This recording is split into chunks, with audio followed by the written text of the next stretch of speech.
Now at 11, Big Ten fans take over Indy for tonight's championship game. A look at the big party downtown.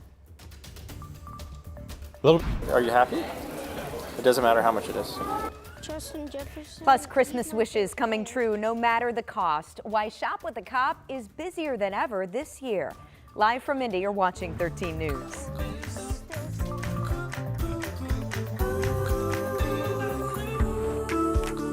The Big Ten title on the line right now at Lucas Oil Stadium. This is a live look downtown tonight. The championship game between Oregon and Penn State is wrapping up right now. The score 38-24. Oregon at the end of the third. And you know, this is more than a game for the city of Indianapolis. It's a chance to welcome thousands of visitors from all across the country. Our Marina Silva talked with fans today who packed downtown. Fans from all over the country came to Indianapolis to cheer on the top two teams in the Big Ten. They packed bars, restaurants, and the Indiana Convention Center. Scott Wines came to Indianapolis from Houston. He's a third-generation Oregon graduate. Well, I followed the Ducks as long as I can remember, since I was a little kid. And so anytime there's an opportunity to watch them play, I'm there. Before the game, he spent the afternoon at Hangars with other Duck fans. This is the first time Oregon has played in the Big Ten championship game. First season the school's been in the Big Ten. But Indy is no stranger to the big game. We've hosted the championship since 2011. Indianapolis is a great city. Been here a lot of times for business, so just enjoy being here. Easy city to navigate. At the Convention Center, FanFest had bands, activities, food, and drinks. Indy Sports Corp says it wanted to go all out for a new group of fans. For college student Jesse Calvano, traveling to Indy was a spur-of-the-moment decision. We saw the tickets go on sale like last week, and we bought them, and then we realized we actually have to come here. He's a junior at Penn State, and when the opportunity arose, Calvano, along with a friend, decided to take the adventure. I've been needing a side quest, a change of scenery. I haven't really gone home this semester, so it's nice to travel somewhere. Two teams with thousands of fans cheering them on to victory. In downtown Indy, Marina Silva, 13 News. And of course, championship weekend is not the end of the season. The college football selection show is tomorrow at noon, and that's when we will find out where IU and Notre Dame land in the playoffs. So a lot of eyes will be on that one.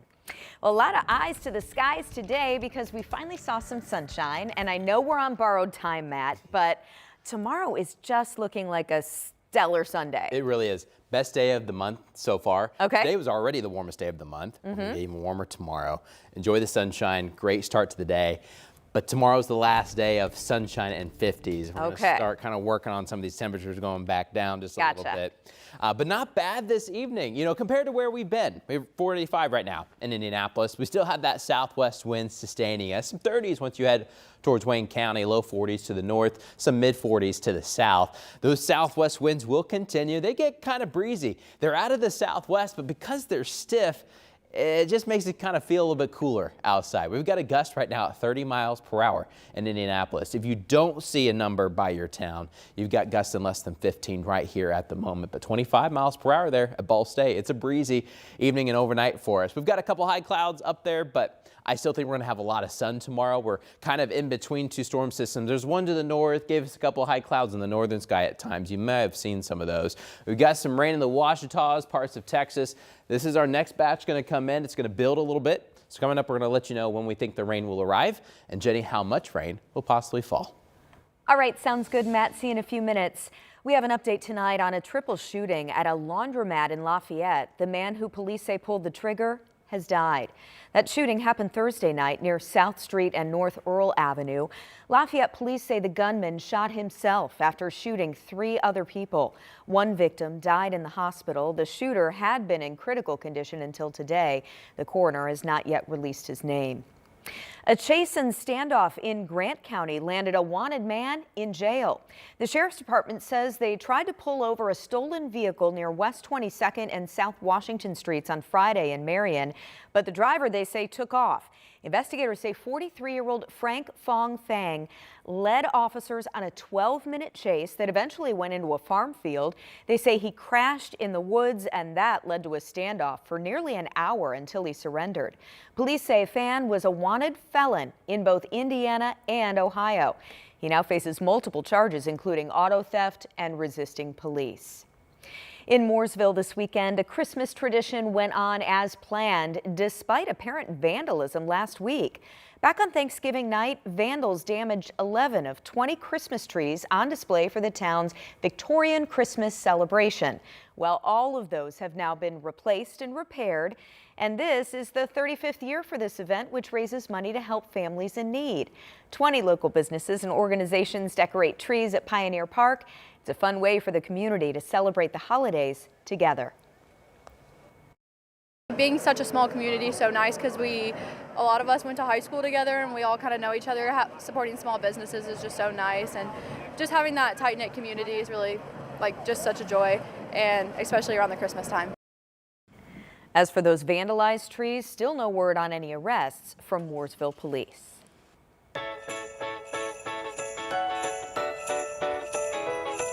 Well, with Christmas quickly approaching, kids are getting their lists ready. And as our Anna Chalker shows us, law enforcement in Hamilton County is helping some get an early present. Justin Jefferson, he's my favorite player. Is it? On Kyler Williams' Christmas list, trading cards, a hoverboard, and new football. Anything else you can think of? Oh, still slime. But he doesn't have to wait for Santa to bring it. Kyler is one of 61 kids who spent Saturday shopping with a cop. Really happy and feel like I'm gonna have so much fun today already. It's all through Shop for Kids, an organization that brings together Indiana State Police and several Hamilton County agencies to help families buy Christmas presents. Started with 10 families, $100 apiece. Since that time, over the last 15 years, we've grown. President Dustin Dixon says this year they had their highest number of families because it's gotten harder for some to shop for the holidays. Hamilton County, people think that doesn't happen in this county. I can assure you that it does happen in this county, and there are people in need, and they just need a little bit of hope. Hope these officers want to bring into the kids' lives. A lot of these kids we deal with, we've dealt with previously. You know, it's not their best day when we get to deal with them or the family or they see us. So to get them out here on something like this and have that experience, it's to me, it's this is what Christmas is about. And for ones like Kyler, We should scan it and see how much Guess what? all of it is. It doesn't matter. What? Are you happy? It doesn't matter how much it is. they now have a full cart and heart. Can you put a smile on your In face? Hamilton County, Do they Anna see you smile that Chalker, often? 13 News. What a great day for those kids. You saw that smile there. Shop for Kids is already accepting donations for next year's Shop with a Cop event. And we have a link where you can help at WTHR.com. Still ahead tonight, the bells of Notre Dame ring out for the first time since a massive fire in 2019. We'll take you to the ceremony as the cathedral reopens. Matt? And we've got more sunshine expected for your Sunday, especially in the morning. But clouds will build, and eventually we've got some rain on the way. We're going to let you know how much rain is coming your way, and maybe some snow chances are on the way too. But first, could the FDA ban a red dye in our food when we might see some changes after years of discussion?